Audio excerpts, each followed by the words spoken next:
¿Cómo estamos? Acompáñenme a Romanos 5:1.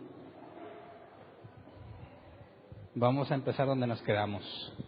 Aunque el domingo vimos un poco más adelante el capítulo 5 de Romanos, hoy voy a retroceder un poco para tocar este tema, que es la consecuencia de lo que vimos el domingo. Si lo que vimos el domingo es cierto y lo mostramos bíblicamente, hablamos sobre el don de justicia y demostramos bíblicamente que la justicia, según el griego, es aprobado por alguien, aprobado por Dios. Somos aprobados por Dios por medio de un regalo que se obtiene mediante la fe. Pero tú no puedes generar fe, sino que Dios te tiene que dar fe.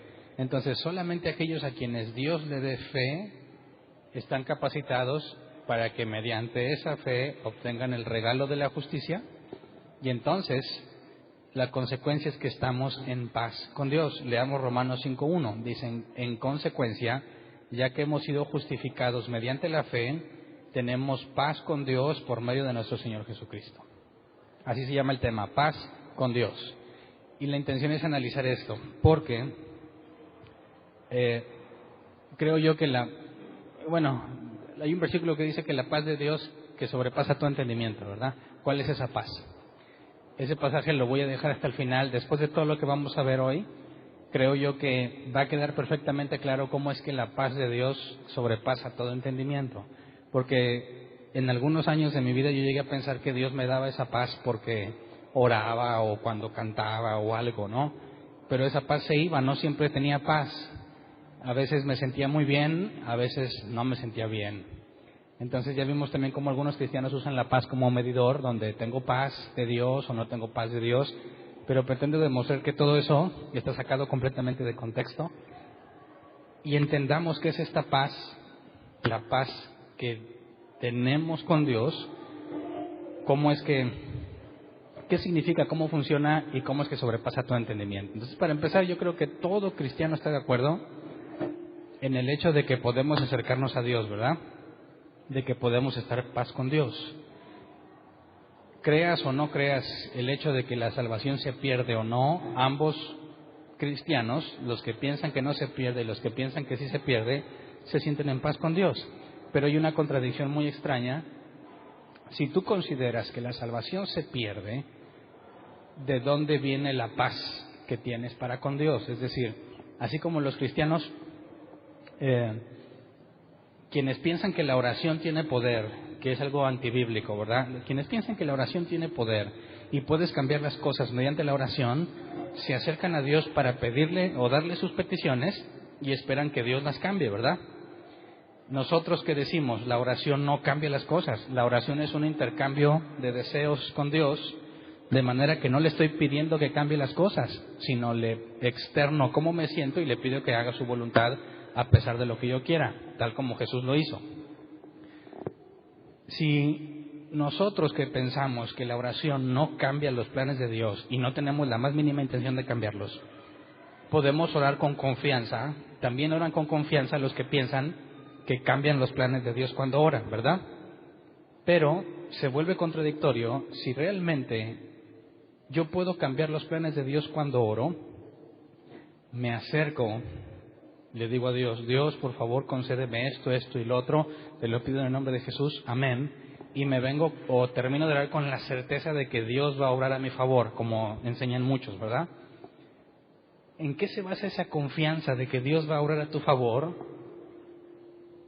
Si el hecho de que tú ores cambia los planes de Dios, ¿cuál es la garantía de que Dios te va a conceder algo y no va a cambiar de idea?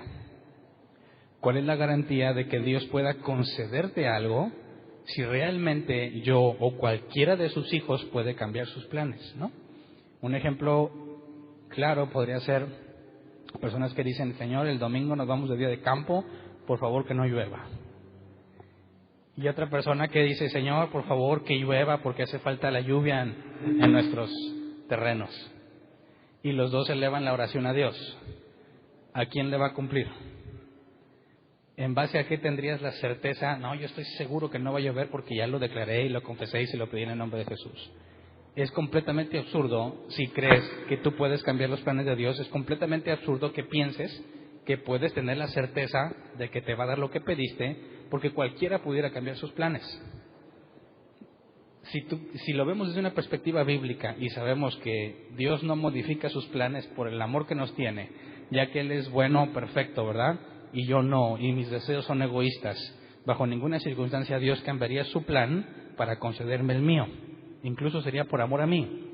Entonces, cuando yo oro y le pido algo y le digo que se haga su voluntad, yo puedo tener plena certeza de que su voluntad se va a llevar a cabo. ¿Cambio de micrófono? Gracias. Tengo la certeza de que su voluntad se va a llevar a cabo y nadie la puede alterar. Pero los dos oran confiados.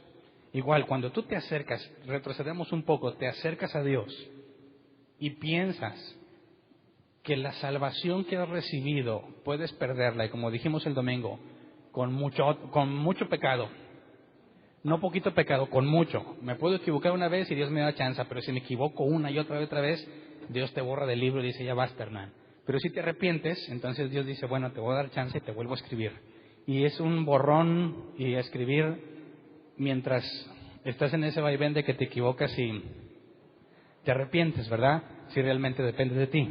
Entonces, si yo me acerco a Dios pensando que de mí depende la salvación y sé que soy una persona que se equivoca muy seguido, ¿te acercarías confiadamente o tendrías precaución al acercarte? O mejor dicho, no tendrías la confianza de acercarte porque sabes que has hecho cosas mal. ¿De dónde le proviene la idea de que el cristiano se puede acercar a Dios a pedirle cosas? ¿Con qué derecho te sientes como para ir a decirle al creador de todo el universo que te conceda lo que tú quieres? Tienes que dar algo por hecho. Tienes que dar por hecho de que acepta tus oraciones, ¿no? Que te permite hablar con Él, y todavía los más aventurados dicen, y todavía lo puedo comprometer si tengo fe. Vemos que es completamente absurdo, pero la confianza con la que te acercas a Dios, ¿en qué está basada? Si demostramos, vamos a Colosenses 1, 21, 22. Dice, en otro tiempo ustedes, por su actitud y sus malas acciones, estaban alejados de Dios y eran sus enemigos. Ok, ¿qué hace que yo sea enemigo de Dios y que esté alejado de Él? Mi actitud y mis malas acciones, ¿verdad? Traducción lenguaje actual es el mismo pasaje. Dice, antes ustedes estaban lejos de Dios y eran sus enemigos, pues pensaban y hacían lo malo. Ok, ¿ya no piensas y ya no haces lo malo? Lo sigues haciendo. ¿Sigues teniendo malos deseos? ¿Sigues teniendo actitudes incorrectas y sigues teniendo malas acciones? Claro que sí. Entonces, ¿qué debería ser de Dios? Enemigo. ¿Cuándo podría dejar de ser enemigo de Dios si sigo con las malas actitudes, malos deseos y malas acciones? Nunca podría dejar de ser enemigo de Dios, ¿cierto? Porque siempre me equivoco, aunque no quiera. Versículo 22, pero ahora Dios, a fin de presentarlos santos, intachables e irreprochables delante de Él, los ha reconciliado en el cuerpo mortal de Cristo mediante su muerte. Fíjate, si yo pensara, ¿sabes qué? La salvación se pierde si peco mucho, y pequé mucho, y me acerco a Dios y le pido perdón, ¿qué me hace pensar que me va a perdonar? ¿Tengo alguna garantía de que me va a perdonar? ¿Qué tal si me acerco y Dios ya me borró porque se cansó de mí? ¿No te ha pasado que alguna vez te acerques a orar pero te sientes rechazado? Es más, ni quieres orar porque sabes que andas mal. Muchos cristianos no van a la iglesia porque andan mal. Y dices, bueno, qué absurdo, ¿no? Debería ser al revés. Entonces te sientes mal. Quieres hablar con Dios, pero dices, no, lo mío es demasiado. Piensas que de alguna forma has llegado a un límite que ya no eres aceptable. Pero lo que dice aquí en la carta de los Colosenses es que Dios, a fin de presentarte santo, intachable e irreprochable delante de Él, te ha reconciliado. Él te ha reconciliado con Él mismo. ¿Basado en qué? Lo que vimos el domingo es que el don de justicia. un regalo inmerecido y que no puedes dar a cambio nada. Entonces, ¿qué pasa si me vuelvo a equivocar? ¿Soy enemigo de Dios o no? ¿Qué pasa si sigo teniendo malos deseos y sigo cometiendo malas acciones? Y no estoy hablando de gente que deliberadamente quiera hacerlo. Estoy hablando a cristianos que luchan por no hacerlo, pero siguen tropezando.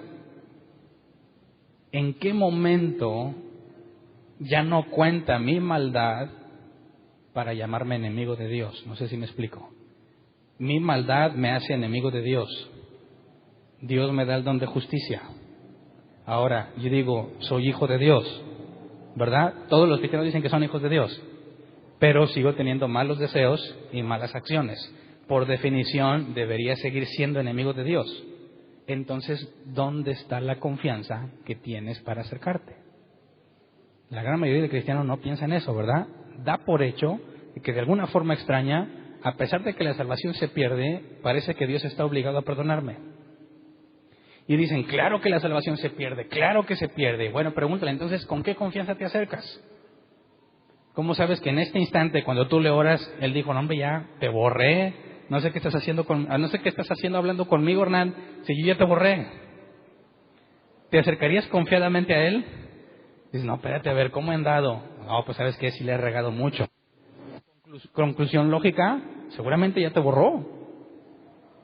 Entonces, no podrías jamás acercarte con confianza ni estar en paz con Dios porque sigues teniendo malos deseos y cometiendo malas acciones. Entonces, ¿en qué consiste la reconciliación? Bueno, en que tienes el don de justicia, el don, el regalo de ser aprobado por Dios, que no depende de ti, y por consecuencia, las cosas malas que sigues haciendo no son tomadas en cuenta. ¿Te acuerdan que leímos el Salmo? Bienaventurado el varón a quien no se le toman en cuenta sus transgresiones, ¿verdad? Entonces, si eres enemigo de Dios y aseguras que la salvación se pierde y pecas, sigues siendo enemigo de Dios. Y la mala noticia es que nunca vas a dejar de ser enemigo de Dios porque sigues haciendo las cosas mal. Pero la reconciliación, leamos lo que la palabra original dice en cuanto a reconciliación en este pasaje. Reconciliados, es apokatalasó, que se traduce como totalmente reconciliados, y literalmente o de forma estricta lo que la palabra significa es cambiar de un estado de sentimiento a otro. De ahí viene la reconciliación. Cuando una pareja de novios o de casados se enojan, están peleados, ¿verdad? ¿Cuándo dices que ya se reconciliaron? ¿Cuál es el síntoma? ¿Cómo es que ya sabes que están reconciliados? Según la definición de este pasaje, de esta palabra, es cuando el sentimiento cambió, fue intercambiado por otro completamente. En lugar de estar enojado contigo, ahora estoy bien. Nos consideramos reconciliados porque ese coraje y eso que teníamos ya no está. Entonces, cuando Dios nos reconcilió, cambia el sentimiento de Dios hacia nosotros. Éramos sus enemigos y Dios dice, ya no te veo como mi enemigo. Pero me sigo equivocando. Sí, pero no depende de lo que tú haces, sino del regalo que te dio. Así que desde la perspectiva de Dios, no te va a volver a ver como su enemigo, porque analizamos el domingo que la promesa es garantizada. ¿Me explico? Por eso, cuando los discípulos se acercan a Jesús y les dice, enséñanos a orar, leamos Mateo 6, 9 al 13. Dice, ustedes deben orar así: Padre nuestro que estás en el cielo, santificado sea tu nombre, venga tu reino, hágase tu voluntad en la tierra como en el cielo. Danos hoy nuestro pan cotidiano, perdónanos nuestras deudas, como también nosotros hemos perdonado a nuestros deudores, y no nos dejes caer en tentación, sino líbranos del maligno. Entonces Jesús dice, cuando oras, dile Padre a Dios. ¿Basado en qué? Muchos cristianos le llaman Padre, aunque aseguran que la salvación se pierde. Si la salvación se pierde, ¿por qué le dices Padre? Si en cualquier momento puede ser enemigo de Dios. Ahora tomemos esta analogía. Quien tenga hijos me va a entender perfectamente. Mis hijos podrán cometer muchísimos errores, pero no dejan de ser mis hijos. Y el vínculo entre mis hijos y yo no se compara con cualquier otra persona. Entonces, si una persona me ofende, una persona ajena a mí, no tengo nada que ver con él, me ofende, jamás va a ser el mismo trato que cuando uno de mis hijos hace algo que me ofende. Porque a pesar de que me ofendan con lo que hacen, hay un vínculo más fuerte. Porque nunca va a dejar de ser mi hijo. ¿Verdad? Cuando Jesús te dice, cuando ores, di Padre nuestro, ¿qué tipo de relación está invocando? Una relación que no puede dejar de ser. Por más que tu hijo te odie, no puede dejar de ser tu hijo, ¿cierto? Todavía no voy a probar la garantía de la salvación, la vamos, si Dios quiere, la vemos más adelante. Pero hasta este punto, la paz que Dios nos da no consiste en lo que tú haces, sino en el regalo que Él te dio y la forma en la que ahora te ve. Ya no te ve más como su enemigo, sino como su hijo, a pesar de que no lo mereces. Pero te ve como si estuviera viendo a Cristo, porque de ahí vas a ser generado, clonado, por así decirlo. Tendrás la misma naturaleza que Jesús. Entonces, Dios te trata como si realmente fueras como Jesús, pero obviamente cuando te equivocas, entra el concepto de lo que se llama disciplina, ¿verdad? Que solo se le administra a los hijos, según la propia Biblia. Si no se te aplica la disciplina, no eres considerado hijo de Dios. Así que las ofensas que cometes hacia Dios, Dios decide no tomarlas en cuenta por la promesa que analizamos el domingo, pero no las deja que operen a diestra y siniestra, no te deja seguir equivocándote, te va a disciplinar por amor a ti. Pero la paz que tenemos con Dios consiste en que nos podemos acercar, llamarle Padre y saber que nuestras acciones, porque aquí dice, perdona nuestras ofensas. Jesús dice, siempre que oren digan esto, perdona nuestras ofensas. ¿Por qué? Porque siempre estás haciendo cosas que ofenden a Dios. Nunca, mientras tengas este cuerpo, nunca vas a dejar de hacer cosas mal. Si la salvación se perdiera, es imposible que estés en paz con Dios. Si no estuviese garantizado, no te puedes acercar con confianza. Porque si depende de ti, hoy mismo no serías llamado su hijo, serías llamado su enemigo, ¿verdad? Hebreos 4:16 dice, así que acerquémonos confiadamente al trono de la gracia para recibir misericordia y hallar la gracia que nos ayude en el momento que más la necesitemos. Esto solamente lo puedes hacer si entiendes la garantía que Dios ha dado. Si tú te acercas sabiendo que la salvación se pierde, ¿qué esperanza tienes de recibir gracia? ¿En qué consiste la esperanza de que Dios te vaya a perdonar? Aquí dice Pablo, acércate para recibir misericordia. Jesús dijo, siempre que ores, di, perdona mis ofensas. Entonces, un hecho innegable es que vas a pecar. Pero, si Dios te dio el don de justicia, vas a recibir misericordia. Porque no depende de tus acciones, sino del regalo que Dios te dio, porque Él libremente eligió dártelo. Entonces, para acercarnos confiadamente al trono de la gracia, para recibir misericordia, tenemos que dar por hecho que mis acciones no influyen en el rechazo.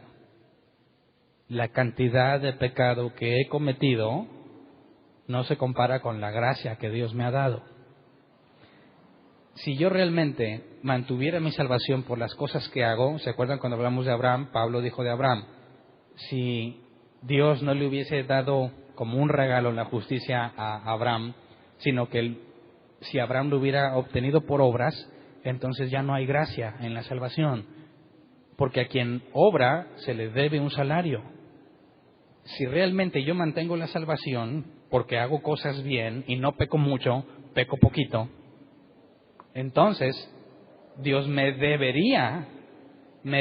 la salvación como un pago justo por mis acciones.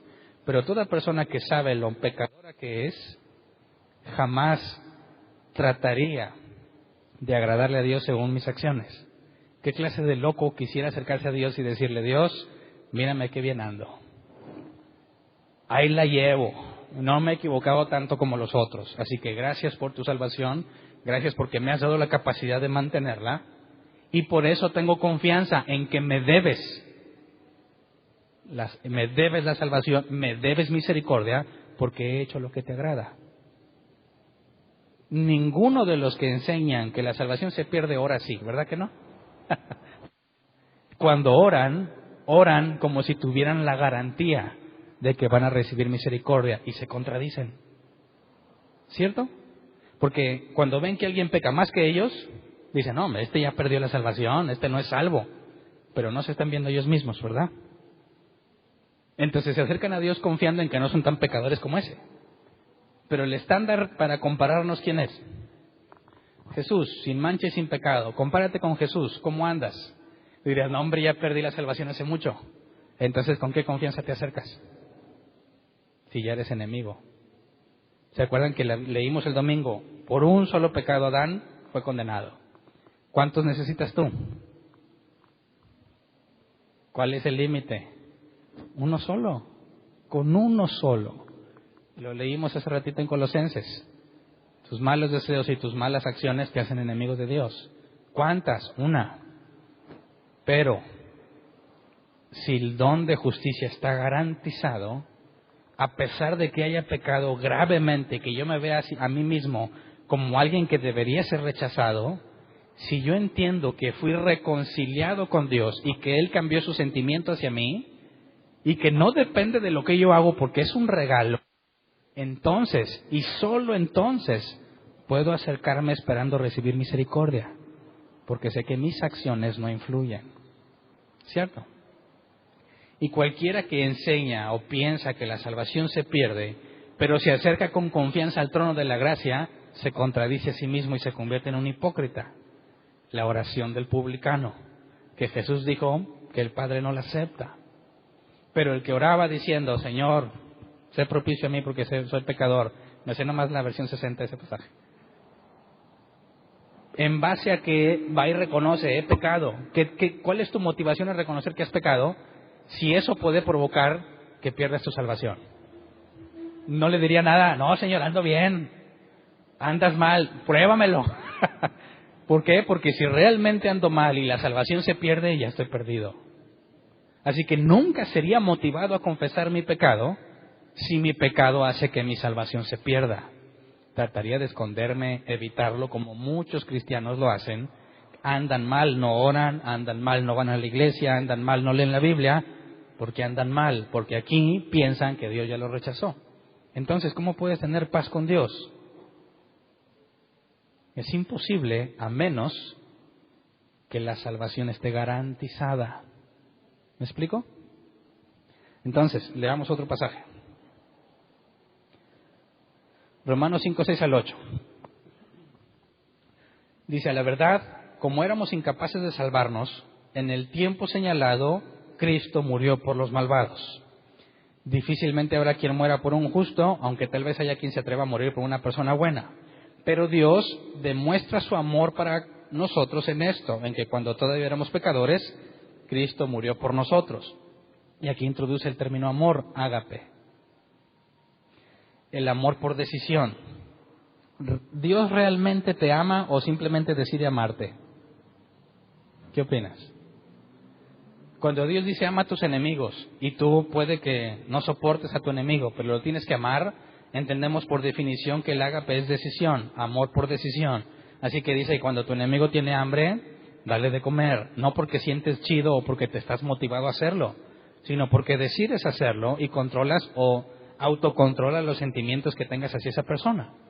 Entonces, cuando dice que Cristo murió por los malvados, ¿qué sentía Dios por ti? Dijo, bueno, prometí que tenía que salvar a Hernán, me aguanto y lo salvo. ¿Eh? Claro que no. Esa no es la definición de amor. ¿Cómo puedo yo darle amor ágape a mi pareja? Se supone que un día se casaron porque se amaban, ¿verdad? Se supone.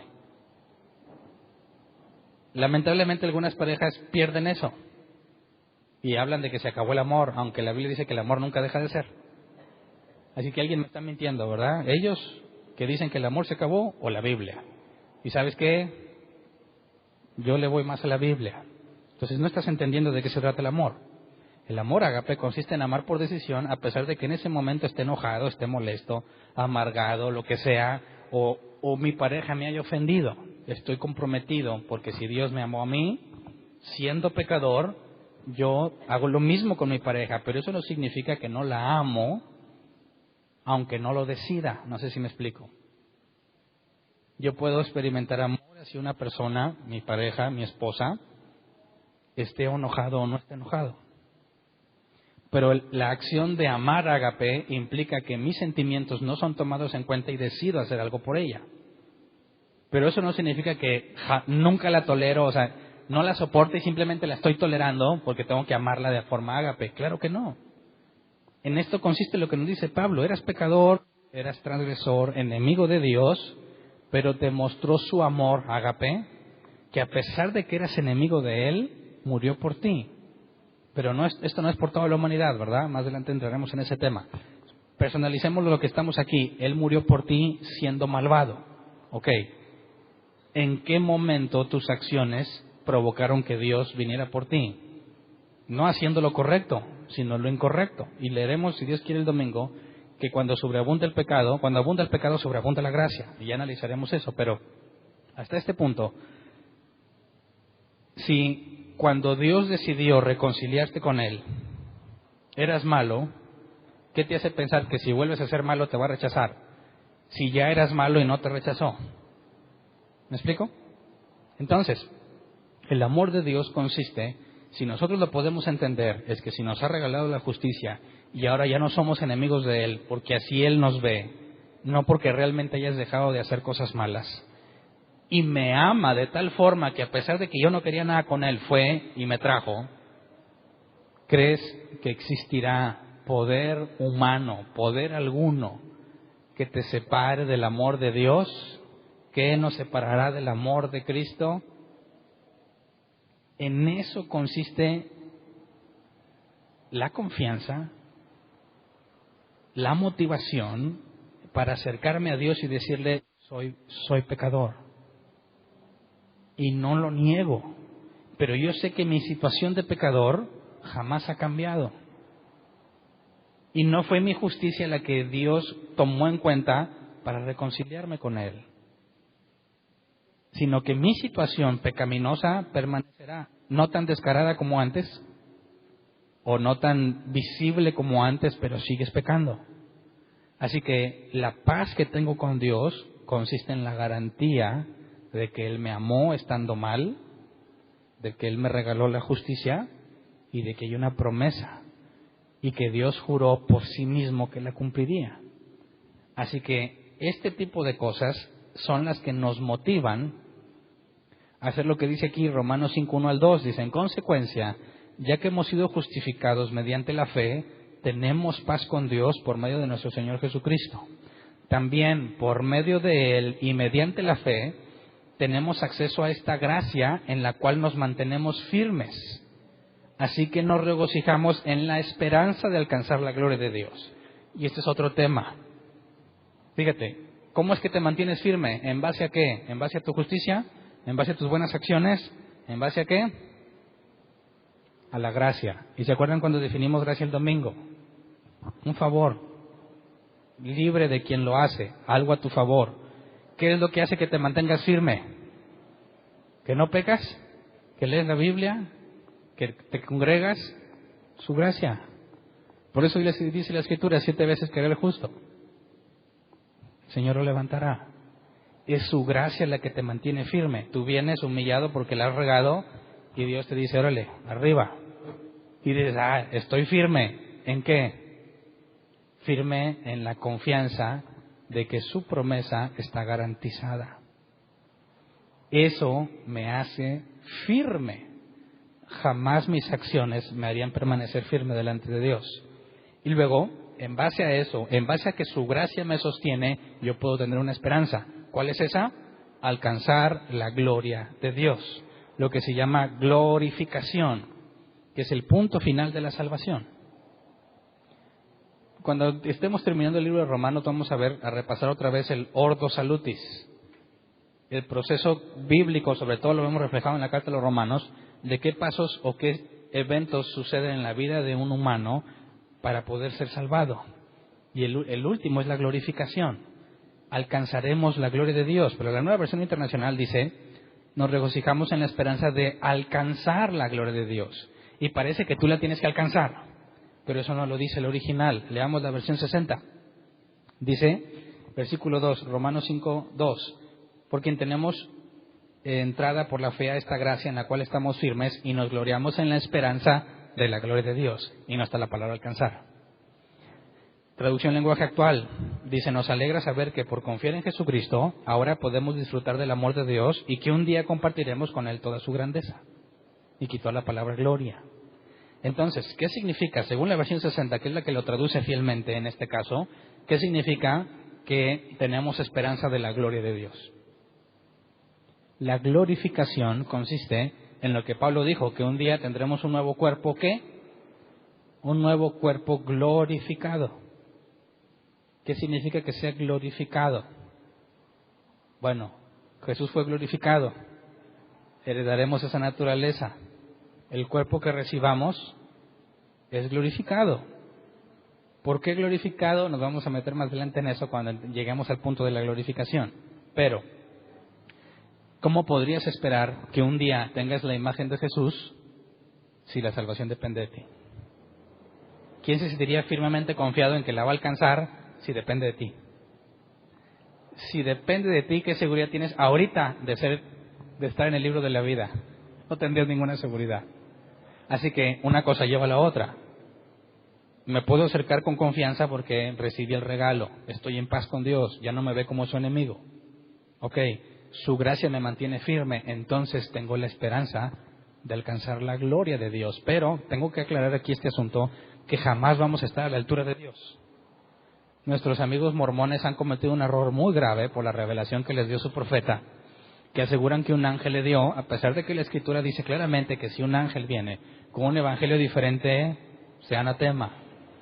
Pero ellos, no sé, pensaron que todos los ángeles menos ese, ¿verdad? Se están saliendo de una manera muy abrupta de lo que la Escritura dice. Pero ellos aseguran que un día, basados en pasajes como estos, que un día vamos a ser iguales a Dios. Entonces ellos aseguran que a quien llaman Jehová a Dios, aunque Jehová no aparece en la Biblia, ¿verdad? Ya sabemos que se le ponen las vocales para hacerlo pronunciable. Jehová fue un humano como nosotros, que alguien lo salvó. Y Jehová, digamos, fue como nosotros y luego fue avanzando y mejorando en sus vidas. Y luego llegó como a Cristo, llegó a la meta de Cristo y luego se sacrificó por su mundo, porque hay muchos mundos con seres humanos. Y entonces Jehová en su momento hizo lo que Jesús hizo, se sacrificó para salvar a su mundo, y el Dios de Jehová, que no sé qué nombre tenga, le dijo, bueno, aquí está tu mundo. Entonces agarró su mundo nuevo y dijo, bueno, pues ahora voy a escoger a otro humano que vaya avanzando con las vidas que tiene hasta que llegue a la estatura de Cristo, muera por su mundo y sea ascendido a la estatura de Dios, y le digan, aquí está tu mundo nuevo. Y así se repita.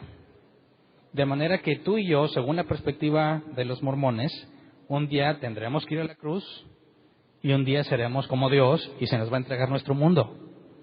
Y en nuestro mundo vamos a seleccionar a un Jesús. El problema es que si te vas hacia atrás, ¿cuándo empezó todo entonces? Si Jehová lo mandó su Dios, bueno, entonces, ¿y ese Dios cómo llegó a ser Dios? Ah, pues porque también vino a la cruz primero siendo humano. Bueno, y el Dios de ese Dios, lo mismo. Y el de ese, lo mismo. Y el de ese, lo mismo. Y dicen que así ha sido siempre. Entonces, ¿cuándo empezó todo? Nunca. Así ha sido eternamente. Entonces, ¿quién es el Dios creador de todo? Desde la perspectiva de los mormones, no hay tal. Y hay una pregunta muy simple para deshacer toda esa doctrina. A pesar del versículo claro de lo que le revela un ángel, si no concuerda con la revelación que ya se tenía, debe ser desechado. La otra pregunta es aritmética o matemáticas simples. ¿A alguien alguna vez le enseñaron esta simple operación? Infinito más 1 es igual a infinito. Infinito menos 1 es igual a infinito. O sea, no importa qué tanto le sumes al infinito, es infinito.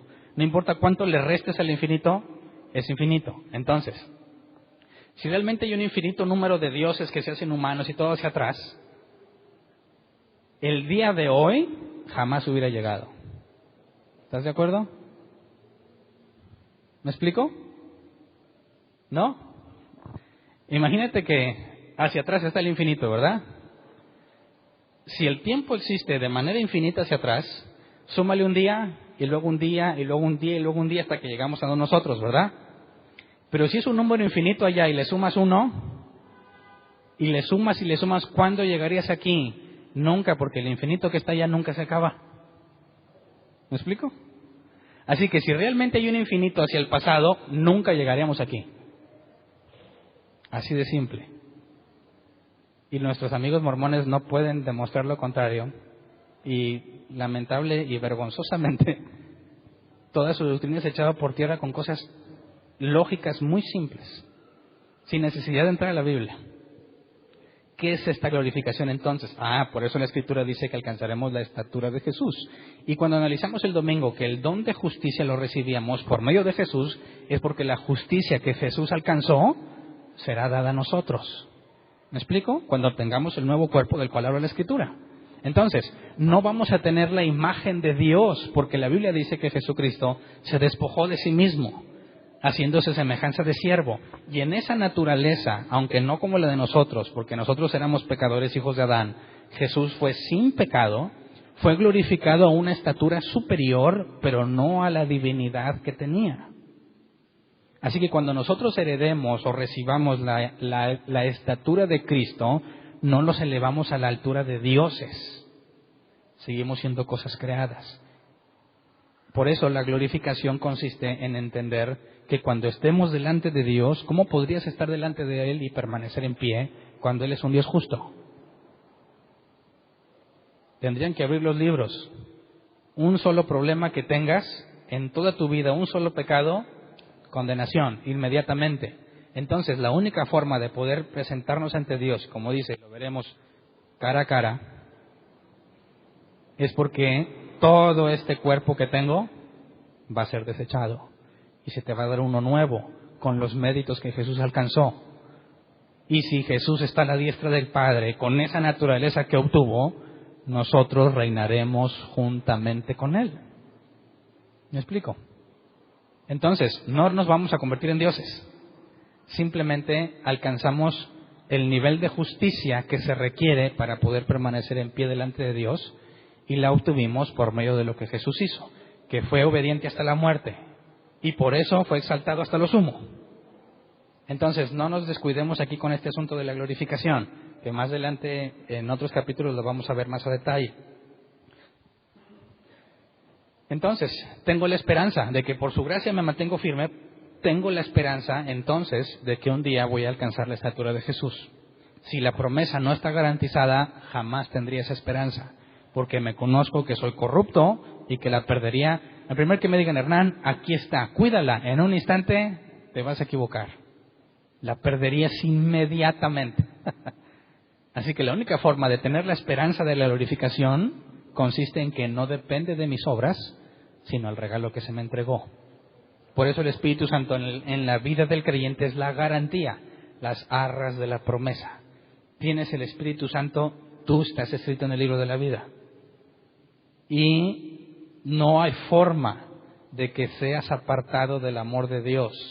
Jesús dijo, mis ovejas no perecerán, nadie las puede arrebatar de la mano del Padre. Entonces, tengo la esperanza, un día llegaré a ese estado. Pero leamos Romanos 5, 9 al 11. Y ahora que hemos sido justificados por su sangre, con cuánta más razón por medio de él seremos salvados del castigo de Dios. Aquí nos lleva a otro punto, al castigo que Dios va a traer sobre la humanidad.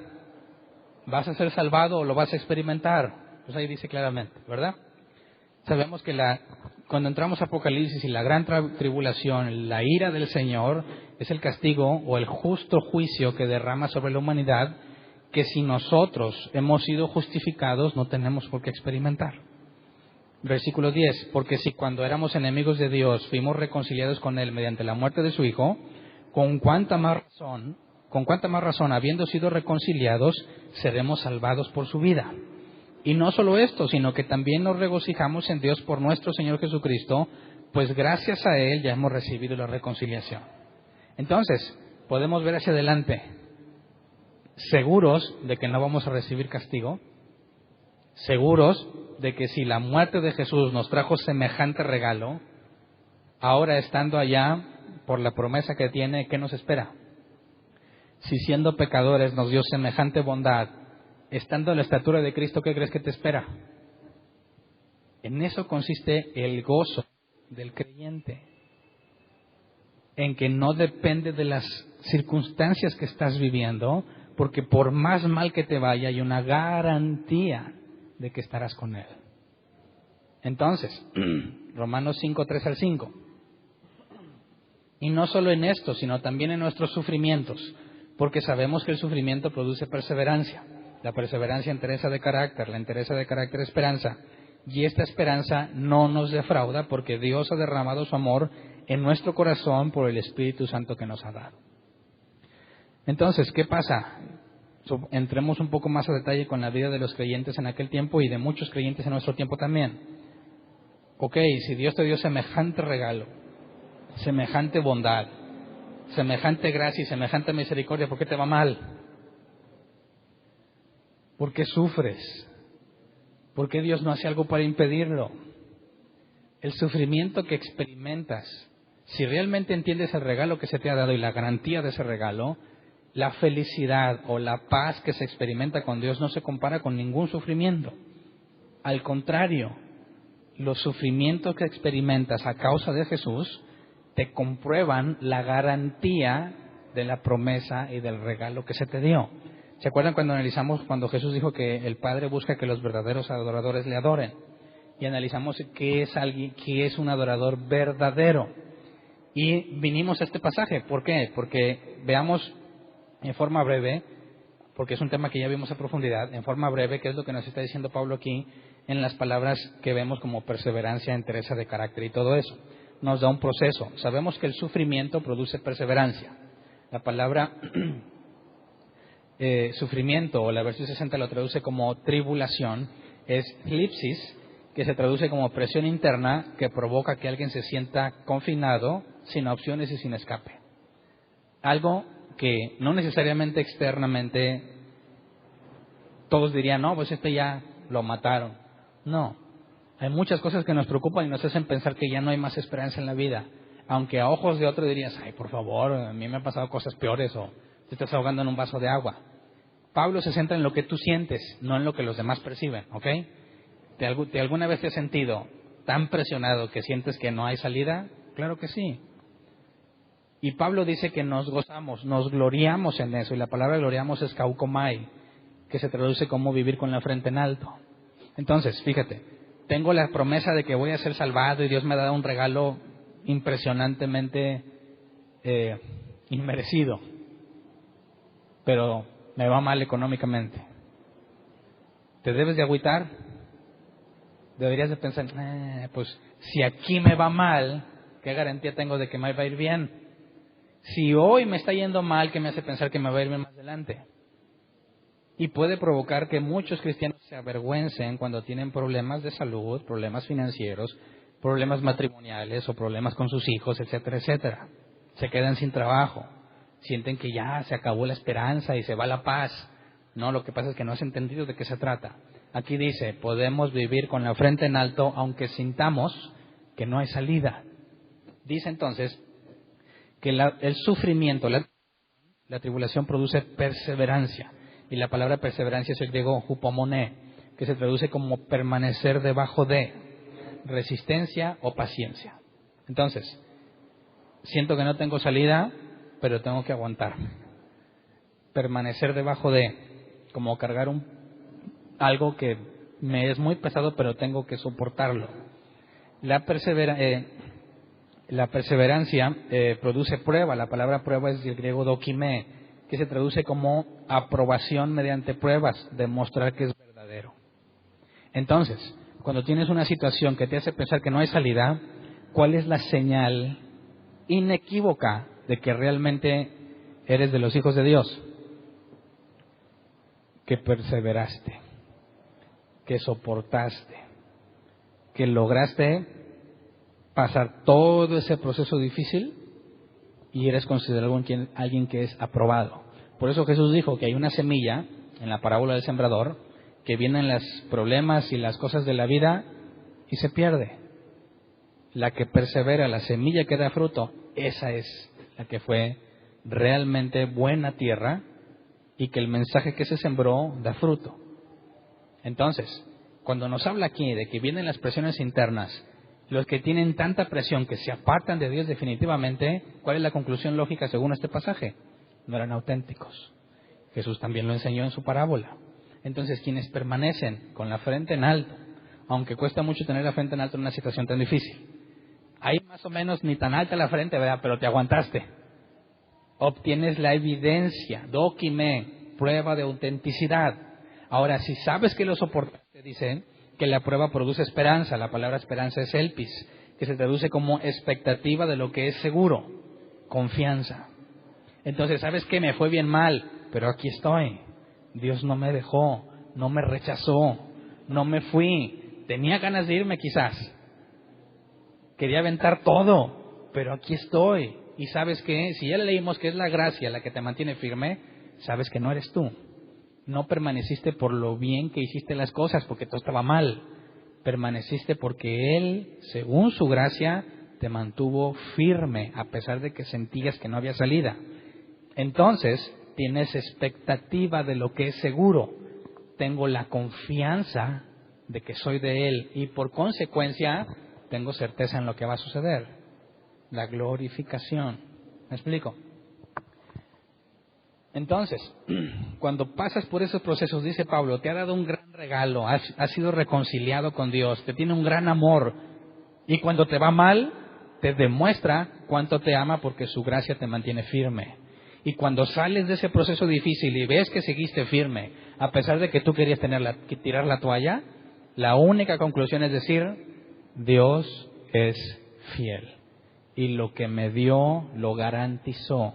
Y si no me fui, a pesar de que yo quería irme, porque no había salida, y sigo aquí, entonces puedo tener la esperanza de lo que va a suceder. Estos, según Jesús, son los verdaderos adoradores que Dios quiere que le adoren. Los que están tan seguros, porque primero hablaba de paz, ¿verdad? Y luego te pone el tema del sufrimiento. Seguramente en medio del sufrimiento no tienes paz la primera vez. Y bueno, quizás somos tan necios que ni la segunda ni la tercera. Pero cuando Dios ya te ha dado una buena en ese tipo de cosas, te puede estar yendo de la patada, pero tú no dejas de confiar en Él. Número uno, pues porque ya tienes experiencia. Dices, no, ya llevo 3. Ya si no aprendes con 3, dices, qué bárbaro. Vas agarrando la onda y sabes que aunque la cosa esté bien mal, Él es fiel. Y a pesar de que estés bien mal por las malas decisiones que tomaste, eso nunca fue tomado en cuenta para darte la salvación, ¿verdad que no? Así que, cuando tengo paz, leamos Filipenses 4, 6 al 7. Creo que tenemos el trasfondo bíblico para entender lo que nos está transmitiendo este pasaje. Dice, no se inquieten por nada, más bien, en toda ocasión, con oración y ruego, presenten sus peticiones a Dios y denle gracias.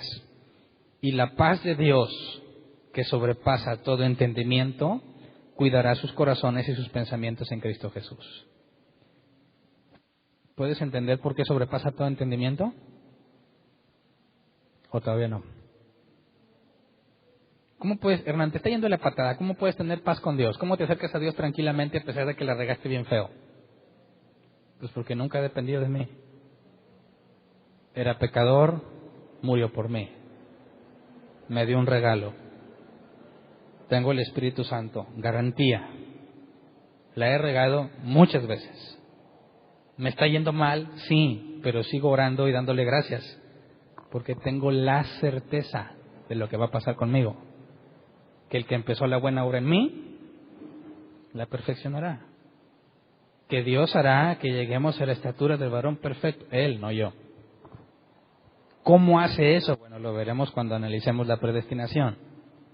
Pero desde este punto de vista, cuando yo entiendo que estoy en paz con Dios, ¿por qué puedo estar en paz con Él? Entonces, no importa lo que me esté pasando, esa paz sobrepasa todo, porque estoy seguro en sus manos.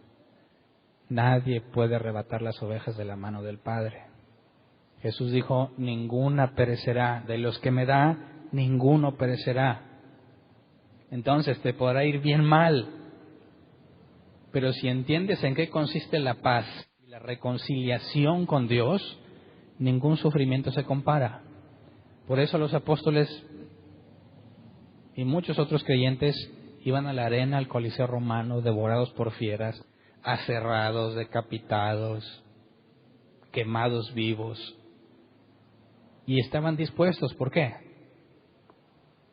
Porque estaban en paz con Dios. Porque esa paz que solo Dios te da, cuando la entiendes, nada te la puedo quitar. Obviamente al principio batallamos para entenderla. Y Dios nos hace pasar por cosas muy difíciles para que agarres la onda y veas que no eras tú. Y que después de todo lo que hiciste mal, te sigue manteniendo en pie por su gracia. Y si tú pensabas que eras muy bueno para algo, te aseguro que por amor de Dios a ti, te va a humillar. Para que se te quite esa idea de que tú eras bueno en eso. Y veas que es solo su gracia y su misericordia.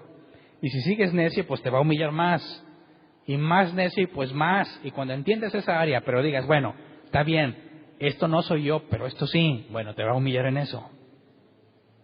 ¿Por qué? Porque te ama. Porque nunca vas a estar en paz con Dios hasta que entiendas que no depende de ti. Que el regalo es inmerecido y no puedes dar nada a cambio. Entonces, ¿qué hacemos? Estoy en paz, peco a gusto. Es contradicción.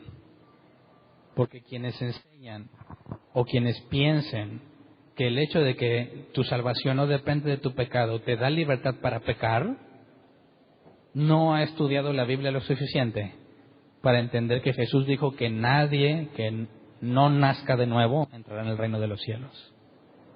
Si no entiendes el nuevo nacimiento, pensarías que si le enseñas a alguien que la salvación no depende de su justicia, se va a ir a pecar. Es porque no entiendes que si uno que nació de nuevo no tiene la misma naturaleza que los hijos de Adán. Tenemos el cuerpo que nos estorba, pero aquí la renovación de nuestro entendimiento no nos va a dejar en paz. Y nuestras motivaciones, el Espíritu Santo en nosotros, nuestras motivaciones no son las mismas que las de un hijo de Adán natural. Así que es imposible que un hijo de Dios que entienda que la salvación no depende de sus obras, es imposible que se vaya a pecar. ¿Me explico? Pero todavía no se los demuestro con la Biblia. El domingo, si Dios quiere, empezamos a demostrar ese asunto. Pero entonces, cuando tú te acercas a Dios, ¿qué piensas? ¿Me acepta? ¿No me acepta? ¿Me lo va a conceder o no? ¿Es agradable lo que voy a decirle o no? Si dependiese de ti, de tus acciones, jamás podrías agradarle. Jamás. Si no depende de ti y simplemente Él te reconcilió, cambió su sentir por ti, no hay nada que te pueda separar de Él. Nada. Absolutamente nada. Y entonces vives en paz. Porque si Él me ama, no me toma en cuenta mis transgresiones y me mantiene firme por su gracia, ¿a qué le voy a tener miedo? ¿Tendré temor del hombre, del hambre?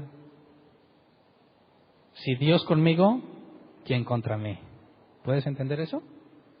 No como nuestros hermanitos cristianos, bueno, no les llamo hermanitos, quién sabe qué sean. Quieren hacer algo y todo lo puedo en Cristo. No. Si Dios conmigo, ¿quién contra mí? Y dices, no, hombre, qué bárbaros. No puedes decir eso, eso no aplica para cualquier persona. Eso aplica solo para los que se les ha dado el don de justicia.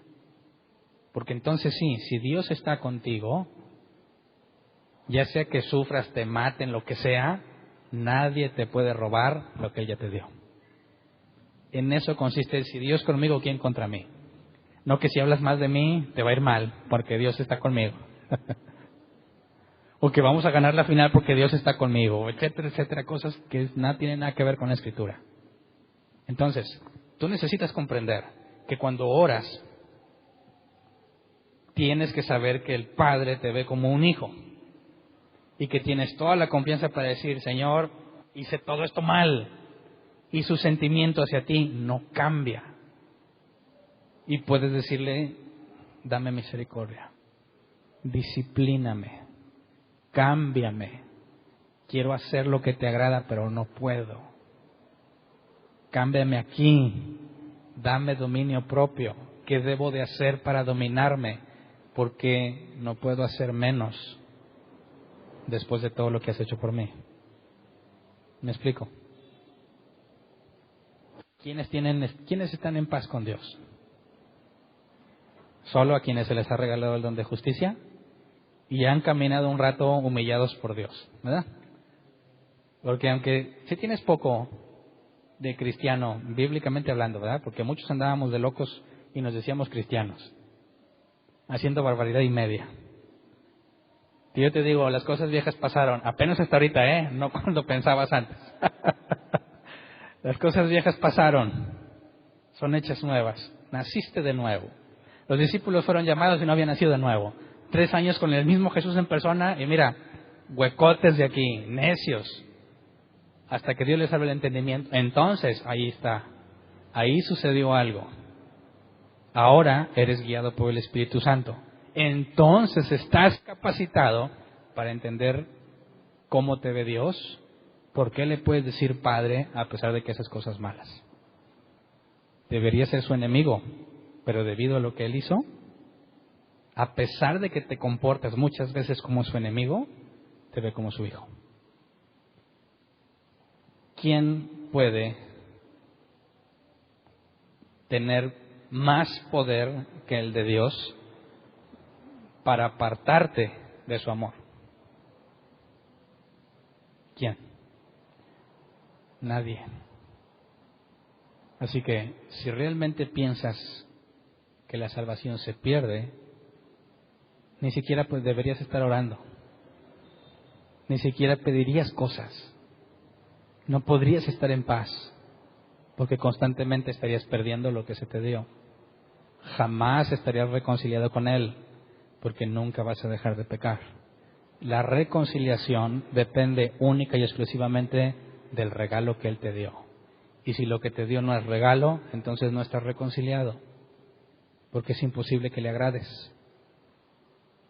Tus obras de justicia, cuando le echas todas las ganas, son trapos de inmundicia. No hay nada que puedas hacer para ganarte el favor de Dios. Tiene que ser solamente por medio de un regalo. Así que vamos a ponernos de pie.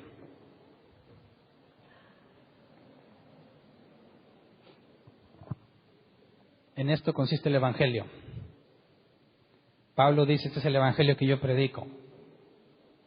Estás corrupto, apartado de Dios.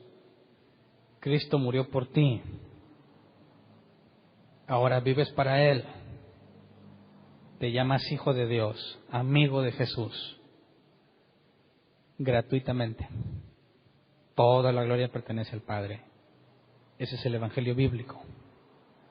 Cualquier evangelio que no se parezca a eso, Pablo lo dice bien claramente, sea anatema, sea maldito por Dios. Así que, si tú enseñaste algo contrario, ¿qué eras? Maldito por Dios. ¿Qué estás haciendo aquí?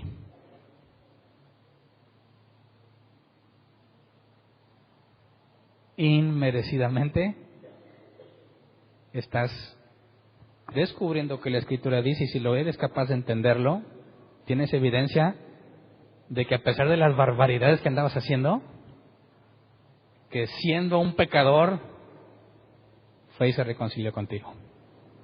Así que pidámosle perdón. Yo reconozco que enseñé mucho mugrero. ¿Alguien más de aquí lo reconoce? Decíamos que éramos hijos de Dios y según la Biblia éramos malditos. En lugar de llamarse los hijos del rey, de los malditos del rey. Porque la Biblia dice que ninguno, si alguien no predica todo el consejo de Dios, no tiene a Dios. Así que ahora, toma una decisión, un parteaguas. ¿En qué momento naciste de nuevo? ¿En qué momento se fue renovado tu entendimiento? ¿En qué momento estás capacitado para acercarte a Dios en paz y decirle, he pecado? Aunque antes lo hacías absurdamente e incongruentemente, ¿verdad? Ahora, con pleno uso de conciencia, no tienes excusa para agüitarte y decir, ya no quiero nada y te vas. Permanecerás. Y si tú eres de Él, aunque te cueste la vida, seguirás fiel. ¿Me explico? Así que, ¿quién quiere prosperidad? ¿Quién quiere pedirle a Dios una vida abundante? ¿Para qué querría pedir eso? No tiene sentido. El máximo regalo ya me lo dio. El máximo milagro ya me lo dio, me abrió esta cabezota. ¿Qué más pudiera anhelar en la vida sino servirle en gratitud? Oremos pues. Señor, perdónanos porque éramos malditos. Enseñamos cosas por emoción, quizás con buena intención, o incluso tu escritura dice que por orgullo. Queríamos acumular convertidos, queríamos convencer gente, queríamos hacer una reputación, queríamos ganarnos un puesto en la iglesia, queríamos ganarnos el favor de algún líder, y dijimos muchísimas mentiras en nuestra ignorancia y algunos con pleno uso de sus facultades mentales. Señor, reconocemos que hicimos, como Samuel dijo de Saúl, locamente hicimos. Y propagamos una falsa doctrina que no se apega a tu palabra, mostrando que no pertenecíamos a ti, porque no nos habías abierto el entendimiento. Fuimos llamados, como llamaste a tus apóstoles, cometimos muchos errores y luego nos mostraste tu misericordia, abriéndonos el entendimiento para ver lo que realmente enseña tu escritura. Nos has dado un don completamente inmerecido, y más nosotros que nos proclamábamos hijos tuyos y éramos descalificados simplemente cuando hablábamos de un falso evangelio. Así que no queda ningún motivo de arrogancia en nuestras vidas. No queda nada que nos haga pensar que somos buenos o que merecemos alguna bendición de parte tuya. Al contrario, has dejado en evidencia nuestra maldad, nuestra corrupción, nuestra necedad, pero has mostrado un amor tan grande que jamás podremos hacer algo para merecerlo. Así que te pedimos, conforme a tu voluntad soberana y perfecta, que hagas lo que más te plazca con nosotros.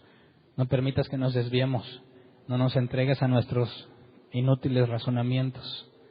Permítenos ser transformados cada vez más en tu imagen y nos parezcamos cada vez más a Jesús. Concédenos la paz que sobrepasa todo entendimiento en medio de toda circunstancia, la certeza de que somos amados no por lo que hacemos, sino porque nos has elegido.